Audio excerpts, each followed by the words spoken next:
Hello everyone, मैं प्रिया मल्होत्रा आप सबका स्वागत करती हूँ Dev right way education YouTube channel पर।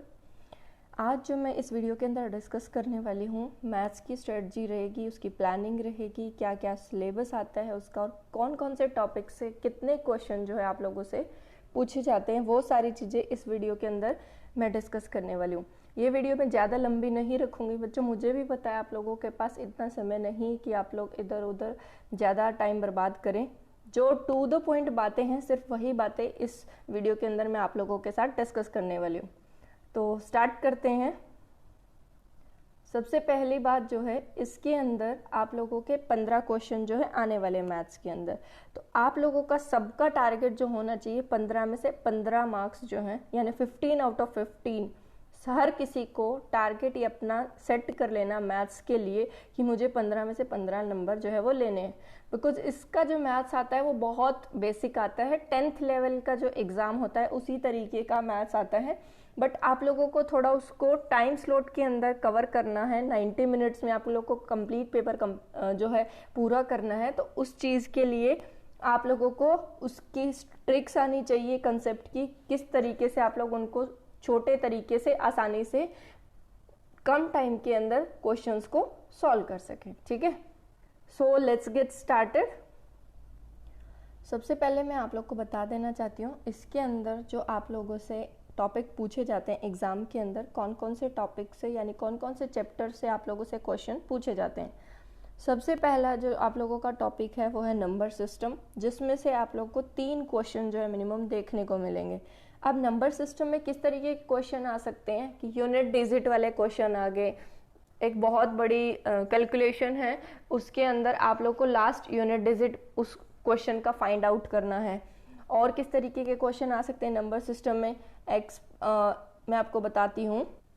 जैसे ये वाला क्वेश्चन देखिए आप लोग, न्यूमरेटर है फ्रैक्शन का, 4 कम है डिनोमिनेटर से, डिनोमिनेटर में डिक्रीज कर दिया, इंक्रीज कर दिया। तो इन चीज़ों की वजह से जो आपका न्यूमरेटर है उसके ऊपर क्या इफेक्ट पड़ेगा, आपका फ्रैक्शन क्या आएगा। तो ये जैसे 4 ऑप्शंस दिए हुए हैं, इसी तरीके से आप लोगों के पास सिंपल जो है क्वेश्चन आएंगे। रिमाइंडर थ्योरम से क्वेश्चन आ सकता है। तो इसके कुछ टाइप्स होते हैं पर्टिकुलर, हर एक टाइप आप लोगों को उस चीज़ का कवर करते जाना है। डेली आप लोग को उसके हिसाब से टारगेट मिलता रहेगा कि कौन सा टॉपिक आज आप लोगों ने कवर करना है और उस टॉपिक के अंदर कौन सी टाइप वाइज आप लोगों को कंप्लीट करनी है। ठीक है, नेक्स्ट टॉपिक देखते हैं हम। नेक्स्ट हमारा जो टॉपिक है वो है सिंप्लीफिकेशन। इसके अंदर आपको क्वेश्चंस देखने को मिलेंगे, जैसे कोई कैलकुलेशन आ गई, उसको कैसे सॉल्व करेंगे आप लोग। मल्टीप्लिकेशन, एडिशन, डिवीज़न और बहुत सारे मेथड्स रहेंगे इसके अंदर, उसको कैसे सॉल्व करेंगे। उसके अलावा रेशियो प्रोपोर्शन, रेशियो प्रोपोर्शन में किस तरीके के क्वेश्चन आ सकते हैं, इसमें पार्टनरशिप भी इंक्लूडेड रहेगा। 1 से 2 क्वेश्चन इसका रहेगा, जैसे एक पार्टनरशिप से आ गया या फिर एक प्रोपोर्शन से आ गया तो दूसरा रेशियो से आ गया, या फिर कंबाइन करके पार्टनरशिप में इन दोनों की एप्लीकेशन पूछ ली। किस तरीके से क्वेश्चन आ सकते हैं। उसके अलावा परसेंटेज से क्वेश्चन आते हैं। परसेंटेज के अंदर कुछ पर्टिकुलर टाइप्स होती हैं, वो आप लोगों ने कवर करनी होती हैं, जैसे वोट वाले क्वेश्चन हो गए। उसके अलावा वेन डायग्राम बेस्ड कुछ क्वेश्चन हो गए। और उसके बाद हम बात करते हैं एवरेज की। एवरेज के अंदर आप लोगों से क्वेश्चन पूछा जाएगा सिर्फ एक। प्रॉफिट लॉस और डिस्काउंट से आप लोग से 2 क्वेश्चन पूछे जाएंगे, यानी प्रॉफिट लॉस से 1 क्वेश्चन पूछा जाएगा और डिस्काउंट से 1 क्वेश्चन पूछा जाएगा।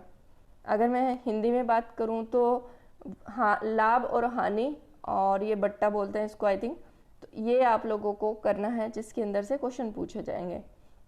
उसके अलावा बात करते हैं सिंपल और कंपाउंड इंटरेस्ट, यानी सामान्य और चक्रवर्ती ब्याज। इससे आप लोगों से क्वेश्चन पूछा जाता है। सिंपल ब्याज क्या होता है, कुछ एक पर्टिकुलर टाइम पीरियड के लिए आप लोगों ने किसी को अपना पैसा जो उधार दे दिया, उसके बाद कुछ रेट ऑफ इंटरेस्ट से आप लोग उससे एक ब्याज जो है वो वसूलते हो, उसको कहते हैं सिंपल इंटरेस्ट। और कंपाउंड इंटरेस्ट क्या होता है, ब्याज के ऊपर ब्याज लगना, तो उसको कहते हैं चक्रवर्ती ब्याज। ठीक है, उसके बाद हम बात कर लेते हैं टाइम एंड वर्क की।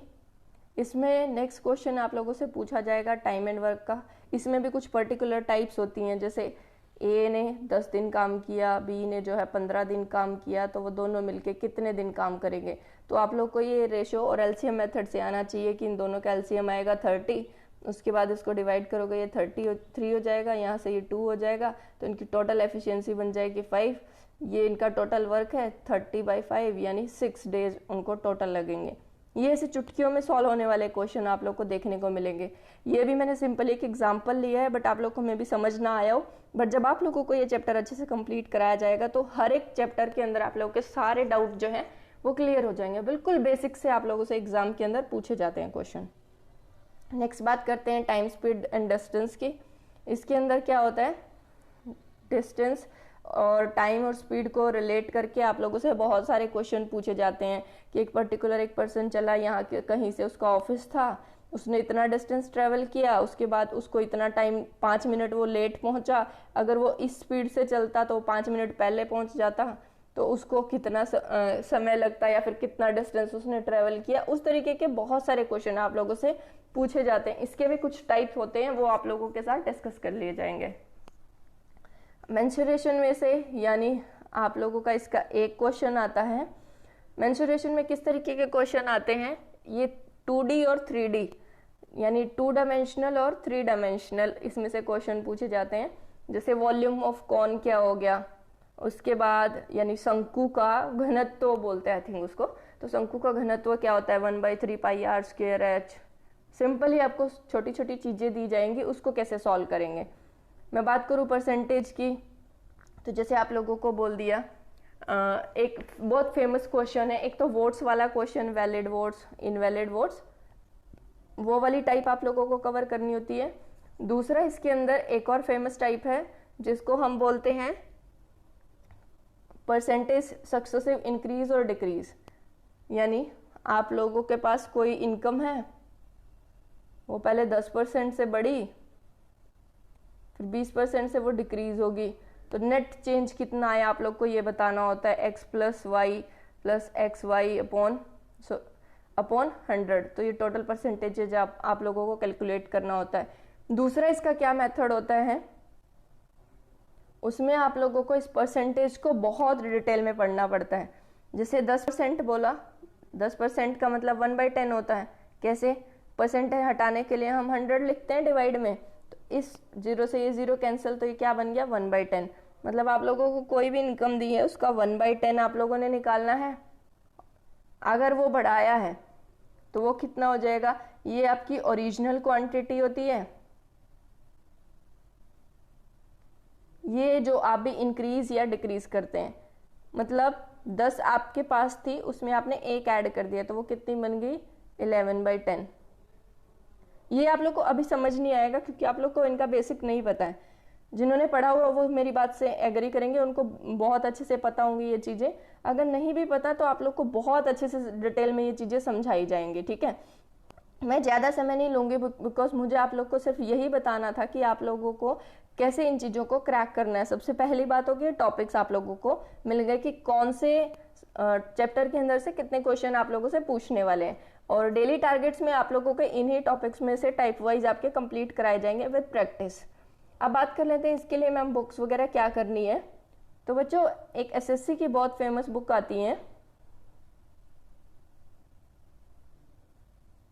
वैसे तो आप लोग किसी भी सिंपल बुक से इसको सॉल्व कर सकते हैं। अगर हिंदी मीडियम स्टूडेंट्स की बात करूं तो एक घटना चक्र है और RS अग्रवाल है, हिंदी में भी अवेलेबल है और इंग्लिश में भी अवेलेबल है। अगर आप लोग उससे नहीं करना चाहते, आप लोगों को क्वेश्चंस प्रैक्टिस के लिए दे दिए जाएंगे कि कौन कौन से टाइप आप लोगों से पूछे जाते हैं, और उसके क्वेश्चन जो है वो भी आप लोगों से ग्रुप में डाल दिए जाएंगे और उसके नोट्स भी आप लोगों को प्रोवाइड करवा दिए जाएंगे। तो इस चीज़ की आप लोग टेंशन ना करें। शायद आप लोगों को मेरी बात अच्छे से समझ आ गई होगी, जो मेरा मोटिव था इस वीडियो को बनाने का कि कैसे 15 में से 15 लेके आ सकते हो। आप लोग बिल्कुल देख सकते हो छोटे बच्चों की तरह 10th में पढ़े हुए हैं आप लोगों ने सबने टॉपिक। मेंसुरेशन भी इतने हाई लेवल का पढ़ा हुआ है कि आप लोग को अब जरूरत भी नहीं है, क्योंकि इसमें ज्योमेट्री तो आता नहीं है। एसएससी में ज्योमेट्री आता है, वो वाला थोड़ा हैक्टिक हो जाता है पोर्शन स्टूडेंट्स के लिए, बट ये वाला जो पोर्शन है ये बहुत ईजिली है। एवरेज, एज, ये सारी चीज़ें आप लोग बहुत आसानी से सॉल्व कर लेंगे। प्रॉफिट लॉस, एक इसके अंदर प्रॉफिट लॉस के अंदर बहुत फेमस क्वेश्चन क्या आता है, उसने उसका किसी भी चीज़ का यानी शुगर का लगा लो यानी चीनी का या किसी चीज़ का प्राइस इतने रुपए से बढ़ा दिया तो उसका कंजम्पशन कितना जो है वो डिक्रीज हो गया अगर उसका एक्सपेंस सेम है। मतलब अगर वो खर्चा सेम करता है तो उसका कंजम्पशन कितना डिक्रीज हो जाएगा। तो इस तरीके के क्वेश्चन भी बहुत सिंपल सिंपल आप लोगों से पूछे जाते हैं। सो अभी के लिए इतना ही, मिलते हैं नेक्स्ट वीडियो में। थैंक यू सो मच, और आप लोगों का बहुत बहुत धन्यवाद हमारे साथ जुड़े रहने के लिए। और जो भी आप लोगों के टारगेट्स हैं आप लोग जरूर एक दिन अचीव कर लेंगे। Thank you so much.